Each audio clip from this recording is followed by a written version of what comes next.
ETF index mutual funds నేర్చుకుని stock మార్కెట్లో రాణించాలనుకుంటున్నారా? వెంటనే ఈ నెంబర్కి కాల్ చేయండి.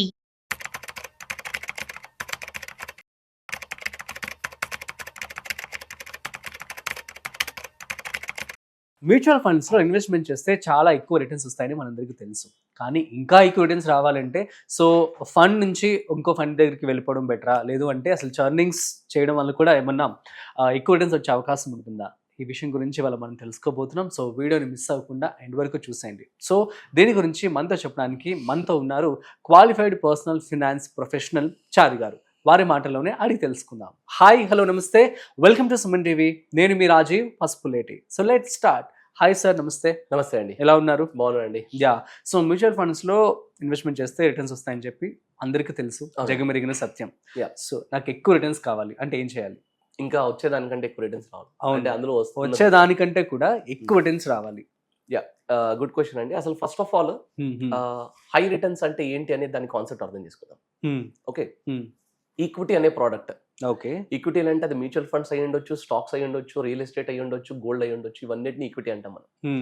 బేసిక్ గా అసలు ఒక పర్సెంటేజ్ ఆఫ్ రిటర్న్, అసలు యాక్చువల్ గా ఏ ఈక్విటీ ప్రోడక్ట్ లో కూడా నాకు రిటర్న్ పర్సెంటేజ్ అనేది గ్యారంటీ లేదండి. ఓకే, కానీ ఎంత రిటర్న్ వస్తే నేను హ్యాపీగా ఫీల్ అవ్వాలి అంటే దానికి ఒక ఫార్ములా ఉంది. ఆ ఫార్ములా ఎలా ఉంటుందంటే, నా కంట్రీ ఎంత గ్రో అవుతుంది అంటే నా కంట్రీ జీడిపి ఎంత గ్రో అవుతుంది, దానికి నేను ఇన్ఫ్లేషన్ యాడ్ చేస్తాను. ఫర్ ఎగ్జాంపుల్ మన జీడిపి 7% తో గ్రో అవుతుంది అనుకోండి, నాకు ఒకవేళ ఇన్ఫ్లేషన్ 5% తో రన్ అవుతుంది అనుకోండి, 7 + 5 = 12% అండి. ఓకే, నాకు 12% రిటర్న్ కనుక, అంటే నేను ఇవాళ 10 లక్షలు పెట్టి ఒక ల్యాండ్ కొన్నాను, ఒక 6 years తర్వాత ఆ 12% చొప్పున ఆ ల్యాండ్ కనుక 10 lakhs కాస్త 20 lakhs అవుతే నేను సాటిస్ఫై అవ్వాలి యాక్చువల్ గా.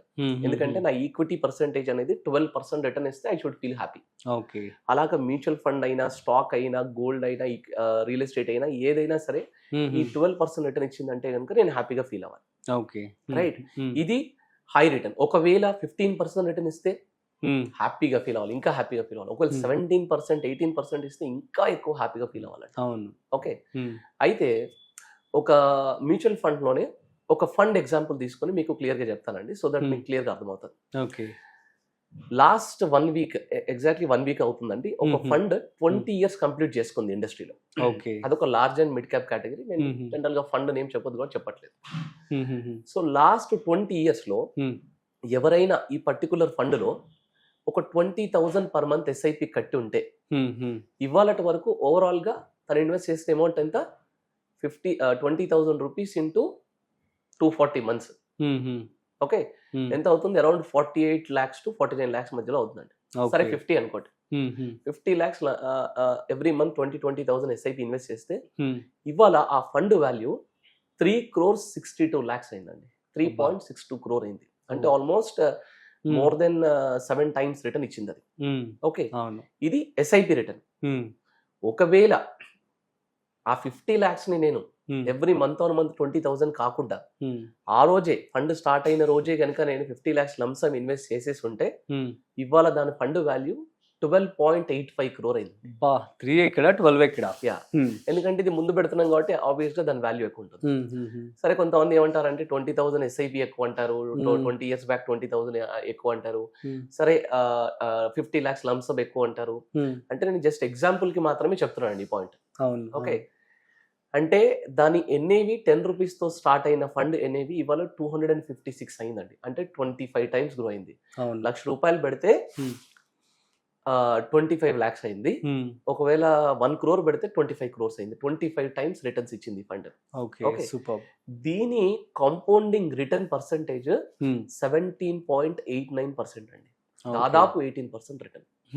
ఇంతకుముందు మనం మాట్లాడుకున్న హై రిటర్న్స్ క్యాలిక్యులేషన్ ప్రకారం ఆ కాంటెక్ట్స్ లో ఈ 18% ఎక్కువ రిటర్న్, తక్కువ రిటర్న్?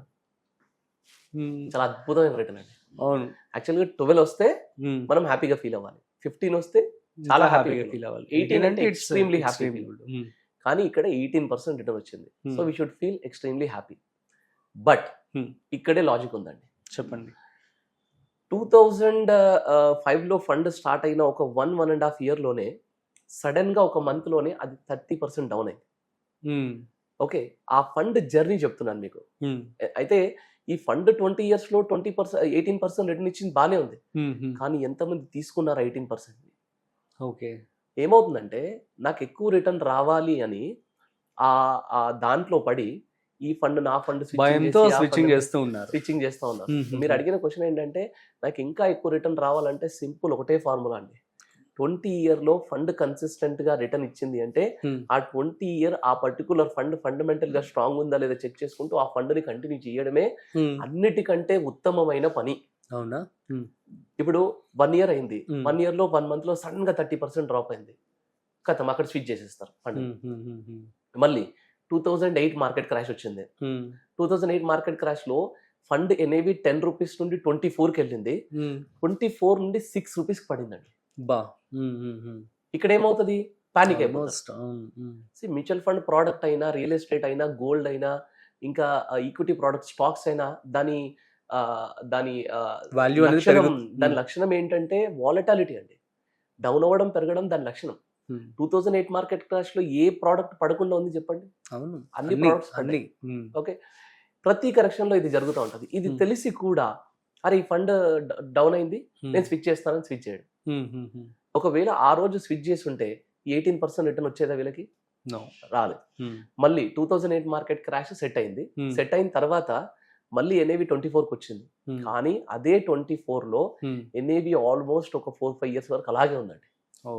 అంటే అక్కడ నుంచి కొంచెం డౌన్ అవ్వడం పెరగడం, డౌన్ అవ్వడం పెరగడం, అక్కడే చాలా రోజుల వరకు, అంటే ఇయర్స్ వరకు, ఒక 4 years వరకు, 2008 నుండి 2012 to 13 మధ్యల వరకు పెరగడం తగ్గడం పెరగడం తగ్గడం, అదే 24 లోనే ఆ ఫండ్ అక్కడ కొట్టుకుంది అనమాట. అయితే ఈ ఫండ్ జర్నీని అలాగే ఎస్ఐపి కంటిన్యూ చేసిన వాళ్ళకి, అలాగే ఆ ఫండ్ ని అంటే ఒక 2008 మార్కెట్ క్రాష్, 2016 డిమానిటైజేషన్, ఫండ్ మధ్యలో పర్ఫామ్ చేయకపోవడము, కోవిడ్ కరెక్షన్, ఇన్ని కరెక్షన్లను దాటి ఫండ్ వచ్చిందండి. అంటే దీని అర్థం ఏంటంటే ఈ కరెక్షన్స్ ని దాటుతున్నప్పుడు గనక మనం ఫండ్ లో ఉంటే మనకి ఎక్కువ రిటర్న్స్ వర్కౌట్ అవుతాయి. Very simple. చాలా మంది కాల్ చేస్తారు, సార్ ఫండ్ పర్ఫార్మెన్స్ బాగాలేదంటారు. కానీ నాకేమో చాలా హ్యాపీగా అవుతుండదండి. ఏమవుతుంది? ఫండ్ పర్ఫార్మెన్స్ కాదు, యాక్చువల్ గా మార్కెట్ పర్ఫార్మెన్స్ డౌన్ ఉంది, ఈ ఫండ్ కూడా డౌన్ ఉంది, నెంబర్ ఆఫ్ యూనిట్స్ ఎక్కువ వస్తున్నాయి కదా. అవును, నెంబర్ ఆఫ్ యూనిట్స్ ఎక్కువ వస్తున్నాయి అంటే మీరు అసలు కంటిన్యూ కదా చేయాలి. అసలు నిజంగా మీరు అడిగిన క్వశ్చన్ కి ఆన్సర్ ఏంటంటే హై రిటర్న్స్ రావాలి అంటే నాన్ పర్ఫార్మింగ్ టైంలో, మార్కెట్ నాన్ పర్ఫార్మింగ్ టైంలో మీరు పార్టిసిపేషన్ ఎక్కువ చేయాలండి. That is very important. ఇప్పుడు ఈ హై రిటర్న్ అనేది, మ్యూచువల్ ఫండ్ ఇన్వెస్ట్మెంట్ అనేది, లాంగ్ టర్మ్ జర్నీ అనేది, నేను ఒక కార్పస్ క్రియేట్ చేయడం అనేది ఒక అద్భుతమైన వ్యూ చూడడం లాంటిది. అవును, ఒక అద్భుతమైన వ్యూ చూడాలంటే ఏంటి? మీరు చాలా ఉండాలి, పేషెన్స్ గా ఉండాలి, చాలా ఘాట్ రోడ్ ఎక్కాలి మీరు. అవును, ఘాట్ రోడ్ ఎక్కే ట్రావెలింగ్ ఎవరికి నచ్చదండి. వామిటింగ్ సెన్సేషన్ వస్తుంది, ఇబ్బంది అవుతుంది. కానీ the moment you climb that mountain కదా, ఎక్కుతారు కదా, అక్కడి నుంచి వ్యూ అద్భుతంగా. ఇప్పుడు లాస్ట్ 20 years నుండి ఒక 20,000 ఎస్ఐపి కట్టుకునే వాళ్ళు ఇవాళ 3.62 crore ని, అంటే అద్భుతమైన వ్యూ చూస్తున్నారు అనమాట వాళ్ళు. దాన్ని చూడడానికి వాళ్ళు ఏం చేయాలి? కామ్ గా select right, SIT tight. Select చేసుకున్న మంచి ఫండ్ ని సెలెక్ట్ చేసుకోవడం, దాన్ని కన్సిస్టెంట్ గా ఇన్వెస్ట్ చేయడము. మార్కెట్ డౌన్ అవుతున్నప్పుడు మనం చూడాల్సింది ఏంటంటే ఈ ఫండ్ ఫండమెంటల్ గా ఏమైనా ప్రాబ్లం ఉందో చెక్ చేసుకోవాలి. అది మాత్రం డెఫినెట్ గా చేయాలి. అలా ప్రాబ్లం ఉంటే స్విచ్ చేయాలి, చేయొద్దని నేను అనను. కానీ ఫండ్ ఫండమెంటల్ గా సక్సెస్ ఉండి దీని పియర్ కంపారిజన్స్ ఉన్న ఫండ్స్ కూడా అలాగే డౌన్ అవుతున్నాయంటే అనవసరంగా స్విచ్ చేయకూడదు. ఆనెస్ట్ గా చెప్తున్నానండి. అంటే చెప్పొద్దు కానీ చెప్తున్నాను. ఒక సీనియర్ అడ్వైజర్ ఒక ఆయన మాకు కలిస్తే వాళ్ళు జనరల్ గా మాట్లాడుతూ ఉంటాం కదా, మీరు ఎందుకు ఎవ్రీ 2-3 years కి అట్లా స్విచ్చింగ్ అనేది చేస్తారు అంటే ఆయన ఒక మాట అన్నాడు, ఏం చేయకపోతే క్లయింట్ ఏం చేయట్లేదు అనుకుంటాడు, క్లయింట్ సాటిస్ఫాక్షన్ గురించి ఏదో చేయాలి కాబట్టి స్విచ్చింగ్ చేస్తున్నాడు అన్నాడు. అయ్యో, హానెస్ట్ గా చెప్పాలి అంటే ఇలా చేసే వాళ్ళు మార్కెట్ లో చాలా మంది ఉన్నారు. కరెక్ట్ కాదు కదా. Then you are not doing the right job. Problem ఏంటంటే రైట్ జాబ్ చేయాలి అంటే దాన్ని కంటిన్యూ చేయాలి. ప్రాబ్లం ఏంటంటే అలా చేస్తేనే సాటిస్ఫైడ్ అయ్యే క్లయింట్స్ కూడా ఉన్నారనమాట. మీరు ఏం చేయట్లేదు అంటారు. కానీ as a back end every 3 months కి మనం ఆ ఫండ్ చెక్ చేయాలి. అవసరం అయితేనే, అసలు అవసరం లేకపోతే అనవసరంగా అన్నెసరీ స్విచెస్ చేయొద్దండి. అవసరం అయితేనే స్విచెస్ చేయాలి. సో ఫైనల్ గా మీరు అడిగిన క్వశ్చన్ కి ఆన్సర్ ఏంటంటే ఏం చేస్తే ఎక్కువ రిటర్న్స్ వస్తాయి అన్నారు కదా, నేనేమంటానంటే ఏం చెయ్యకపోతే ఎక్కువ రిటర్న్స్ వస్తాయి. స్విచ్చింగ్ చేయకుండా ఉంటేనే ఎక్కువ రిటర్న్స్ వర్కౌట్ అవుతాయి. అంతే, that is a simple logic అండి. Select right and sit tight and continue the journey, enjoy each and every dips. Okay, Covid లాంటి కరెక్షన్ వచ్చింది, ఎంజాయ్ చేయండి, మీకు నెంబర్ ఆఫ్ మినిట్స్ ఎక్కువ వస్తున్నాయి. అంతే. ఎట్లాగో మీరు లాంగ్ టర్మ్ కి ఇన్వెస్ట్ చేశారు. That is the simple and super form లాంటి. ఇదే వర్కౌట్ అయింది ఆల్రెడీ, అంతే. ఇదే వర్కౌట్ అవుతుంది next 20 years. Super sir, thank you so much, it means a lot. So guys, మీ అందరికి అర్థమైంది కదా మరి. ఎవరైతే మ్యూచువల్ ఫండ్స్ ఇన్వెస్ట్మెంట్ చేస్తూ ఎక్కువ రిటర్న్స్ రావాలనుకుంటున్నట్లయితే, సో మీరు ఖచ్చితంగా ఒక మంచి ఫండ్లో కనుక ఇన్వెస్ట్మెంట్ చేసినట్లయితే ఆబ్వియస్లీ అవే మీకు మంచి రిటర్న్స్ అయితే రావడం జరుగుతుందని చెప్పి చక్కగా చారి గారు ఎక్స్ప్లెయిన్ చేయడం జరిగింది. సో కాబట్టి మీరు పేషెన్స్గా కన్సిస్టెన్సీగా ఉండండి, చాలు. That's it. సో మరొక ఇంట్రెస్టింగ్ కామెంట్తో మళ్ళీ కలుద్దాం. మీకు కనుక ఏమైనా డౌట్స్ ఉంటే కామెంట్ చేయండి, మేము రిప్లై ఇస్తాము.